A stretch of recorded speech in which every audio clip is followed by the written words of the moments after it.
Hola, en el video anterior nos dedicamos a estudiar las funciones cuadráticas. Sin embargo, lo hicimos de una manera no tradicional, apoyándonos en un enfoque más intuitivo y geométrico. Para este video trataremos de repetir este proceso para ver las funciones racionales. La función base que elegiremos esta vez será f de x igual 1 partido por x. Así que tratemos de visualizar cómo se ve esta función en un gráfico. Si elegimos 1, la función nos entrega un 1 y para menos 1 nos entrega menos 1. A partir de ahora, por razones que entenderemos más adelante en el video, en vez de ponernos a ver punto por punto a probar valores, nos conviene más entender el comportamiento que tiene esta función, globalmente. Partamos tratando de acercarnos a 0, pues no podemos elegir 0 como valor para x, se nos indefinirían los reales al tratar de dividir por 0. Sin embargo, podemos notar que mientras más nos vamos acercando a 0 desde los positivos, cada vez estaríamos dividiendo por un número más pequeño, por lo que nuestras imágenes se nos disparan, causando esta forma. Lo mismo ocurre si nos acercamos desde los negativos, solo que al llevar un signo negativo, ahora las imágenes se nos disparan hacia los negativos. Para continuar, pensemos ahora qué pasa si nos alejamos del 0, nos acercamos al infinito. En este caso, cada vez estaríamos dividiendo por un número más grande, por lo que cada vez las imágenes serán más pequeñas. Y esto ocurre tanto por los positivos como con los negativos, cada uno por su lado, por lo que tenemos esta forma. Muy bien, quedamos con esta curva que tiene dos ramas, una por el lado positivo y otra por el lado negativo. Esta es la forma que tendrían las funciones racionales y también esta forma es lo suficientemente importante como para llevar su propio nombre, hipérbola. Es importante notar dos cosas. Primero, que al igual que ocurriría con función cuadrática y parábola, hipérbola no es el nombre de la función racional, sino que de la forma que su curva tiene en un gráfico. Y segunda, que aquí no estamos viendo dos hipérbolas. Ambas líneas juntas se llaman hipérbola y nos referimos a cada parte como una rama. Muy bien, ahora que ya tenemos bien definida nuestra función base y la forma que tiene en el gráfico, empecemos a aplicar nuestras transformaciones. Partamos por aplicar una ponderación con una constante, que nuevamente denominaremos a. Al multiplicar por ella, la forma nos queda así. Recordemos que esta constante tenía un efecto de inclinación que variaba de función a función. Notemos que anteriormente, para que f de x sea 1, debíamos poner x igual a 1. Sin embargo, ahora para conseguir un f de x igual a 1, debemos hacer que x valga a. Por lo tanto, la curva se desplazará. Si ponemos a cada vez más grandes, cada una de las ramas de la hipérbola se aleja del origen, y con a pequeños la curva se acerca. Además, si pasamos a valores negativos para a, ahora la curva se invierte. La rama que antes pasaba sobre el eje X ahora pasa debajo y viceversa. Esto pues las imágenes ahora llevan un menos proveniente del valor negativo de A. Sigamos entonces con una traslación horizontal. Cambiemos nuestro X por un X menos H. Es importante recalcar que se cambia solo el X de la función, por lo que el menos H se encuentra acompañándolo en el denominador y no arriba o fuera de la fracción. Con esto, la forma general queda de esta manera, y notamos entonces que, tal como esperamos, la función parece desplazarse hacia la derecha con valores positivos de h y para la izquierda con valores negativos. Ahora apliquemos una transformación vertical. Sumémosle una constante k. Haciendo esto, nuestra forma queda así, y podemos comprobar que para valores positivos la hipérbola pareciera desplazarse hacia arriba, y para valores negativos hace lo correspondiente hacia abajo. Con estas tres transformaciones ya aplicadas, queda lista nuestra forma f de x igual k más a partido por x menos h. Esta forma, al igual que con cuadráticas, lleva el nombre de forma canónica. Y al igual que con cuadráticas, no es la forma usual que se ocupa para enseñar racionales, sino que es esta forma general, representada como división de dos funciones afines.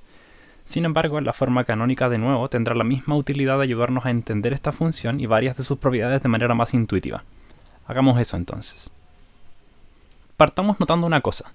Cuando estábamos trabajando con la función base, mencionamos que x no podía ser 0. Sin embargo, ahora con nuestra forma canónica completa, notamos que en realidad esto sí puede ocurrir. Por ejemplo, con f de x igual 2 más 4 partido por x más 3, no hay problema con que x valga 0, sino que el real problema viene cuando x se acerca a menos 3, que coincidentemente es nuestro h. Esto tiene sentido viendo nuestra forma canónica, pues si x tomara el valor de h, quedaría h menos h, que es igual a 0 en el denominador. Por la forma en que la función va tomando, cuando elegimos valores de x cada vez más parecidos a h, podemos notar que cada vez la hipérbola se va acercando más a la recta x igual h. Esto nos ayuda a entender un elemento fundamental de estas funciones, que son las asíntotas. Estas asíntotas vienen en varios tipos. Sin embargo, las racionales presentan solo dos, las verticales y las horizontales.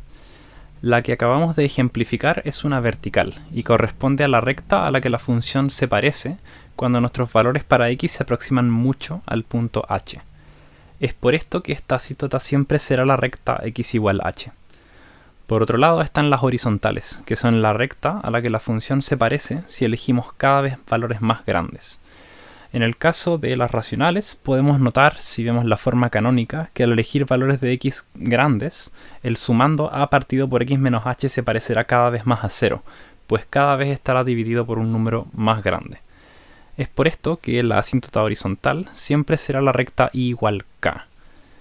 Es importante notar que las asíntotas no son exclusivas para funciones racionales, muchas funciones las presentan y no todas son horizontales y verticales, aunque para funciones racionales solo nos interesarán estos dos tipos. Más adelante en la serie aprenderemos herramientas que nos ayudarán a definir formalmente qué significa que x se parezca cada vez más a h o un x es cada vez más grande. Y ya con esta herramienta de nuestro lado podemos definir más rigurosamente el concepto de asíntotas. Sigamos entonces analizando estas funciones. ¿Qué sucede con su dominio y recorrido? Bueno, las asíntotas ya nos entregaron unas pistas sobre eso. Para el dominio, el único valor que la función no puede aceptar es x igual a h, pues si no fuera así, estaríamos admitiendo una división por 0. Por lo tanto, el máximo dominio será todos los reales sin el h. Por otro lado, para el recorrido, ahora debemos fijarnos en que en la forma canónica hay un valor que f de x no puede tomar. Este es k. Pues para que f de x valga k, a partido por x menos h tendría que valer 0, cosa que no es posible con nuestro dominio bien definido y un a distinto de 0. Por lo tanto, el recorrido será todos los reales sin el k. Hablemos entonces de su monotonía. Gráficamente podemos intuir un poco que esta función no será monótona. Sin embargo, si hacemos un análisis de su forma canónica, podemos ver cómo esta monotonía depende de algunos parámetros. Sea pues f una función de r sin h a r sin k, tal que f de x sea k más a partido por x menos h y sean x1 y x2 pertenecientes al dominio de f, tales que x1 sea menor que x2. Tratemos de construir nuestra regla de asignación entonces. Primero debemos restar h a ambos lados de la inecuación. Esto no genera problemas, sin embargo, como el x está en el denominador, ahora debemos elevar a menos 1, y aquí se nos genera el primer problema. Si recordamos el video de inecuaciones, el signo de la inecuación cambiará o no dependiendo de si los x menos h son positivos o negativos. Y para evitar generar muchas ramas de casos, seguiremos asumiendo que no cambia para ver qué otros puntos influyen. Para seguir debemos multiplicar por a, y aquí está nuestro segundo problema. A priori no sabemos el valor de a, así que podría invertir o no la inecuación también. Haremos lo mismo que hicimos con el paso anterior para evitar generar tantos casos, y finalmente debemos sumar k a ambos lados y llegamos a la forma que estábamos buscando. Mirando en retrospectiva vemos que el crecimiento depende tanto de a como de h. Esto tiene sentido si analizamos el gráfico.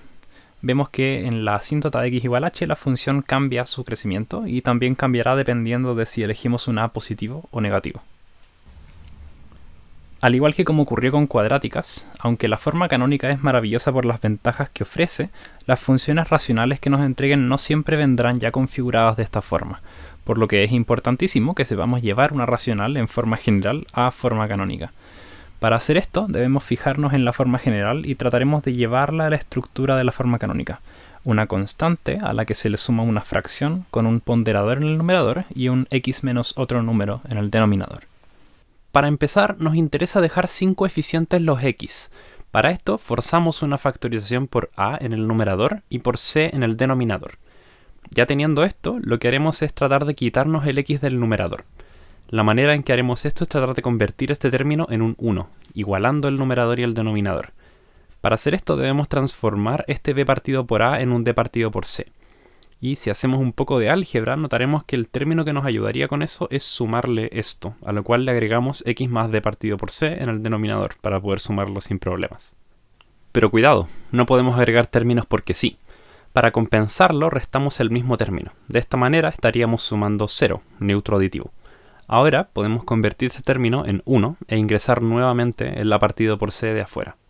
Al hacer esto, simplificamos un poco y forzamos una factorización por -1 en el numerador para así poder convertir este menos en un más. Y llegamos a esto, que si le prestamos atención tiene una forma muy parecida a la forma canónica, pero necesitamos que este más sea un menos. Para conseguirlo y llegar a nuestra forma canónica, definimos h igual menos d partido por c, k igual a partido por c y, lamentablemente, a diferencia de las cuadráticas, también debemos definir a igual bc menos ad partido por c cuadrado. No es el mismo a de la forma general. Ahora bien, para convertir una forma general a canónica, podemos seguir el procedimiento que acabamos de mencionar, o bien aprendernos estas fórmulas. El problema con esto último es que la igualdad que define a es bastante más complicada en comparación con las otras dos.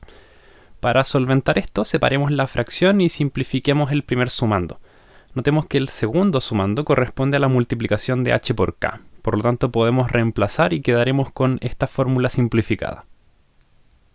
Ahora que sabemos con certeza que podemos convertir de forma general a canónica, ocupemos esto para ver los puntos de intersección con los ejes de estas funciones. Partamos encontrando la intersección con el eje x. Para que esto ocurra, el valor que nos da la función debe ser f de x igual a 0. Si hacemos esto, quedamos con esta ecuación. Para resolverla, bueno, restamos k, elevamos a -1 para llevar el x al numerador, multiplicamos por a, el cual debe ser distinto de 0, pues si no tendríamos una función que es constante, y finalmente sumamos h para llegar a esta expresión que nos indica dónde se encontrará la intersección con el eje x. Notemos que si en esta expresión k vale 0, no hay solución. Esto tiene mucho sentido gráficamente, pues si k vale 0, la asíntota y igual k coincidirá con el eje x, causando que no haya intersección con él. Sigamos entonces con la intersección en el eje y. Para esto debemos hacer que el valor que ingresamos a la función sea x igual 0. Si lo ponemos tenemos esta ecuación que nos indica inmediatamente la intersección con el eje y. Análogamente al caso anterior, si h vale 0, implicando que la asíntota vertical x igual h esté justo en el eje y, esto causa que la ecuación no tenga solución, pues nunca habrá intersección con dicho eje. Muy bien, para concluir hablemos sobre la paridad de estas funciones. Como en el video anterior intuimos que las funciones cuadráticas serían pares por su exponente, intuyamos esta vez que son impares. Sin embargo, podemos notar en el gráfico que para que la simetría puntual respecto del origen, que es característica de las funciones impares, efectivamente ocurra, necesitamos que las asíntotas de la función estén centradas en los ejes. Esto implica que tanto h como k valgan 0. Con esto en mente, establecemos menos f de menos x es igual a menos a partido por menos x. Aquí podemos ver que los signos menos cancelan y quedamos con a partido por x, que es f de x. Además, evidentemente la función es distinta de la función constante f de x igual 0, por lo que podemos asegurar que cualquier función racional con asíntotas en las rectas y igual 0 y x igual 0 será impar y no par. Muy bien, con esto terminamos de analizar el tercer tipo de función que vamos a cubrir en la serie hasta ahora. En los siguientes capítulos nos dedicaremos a ver una operación más y un par de propiedades bien interesantes.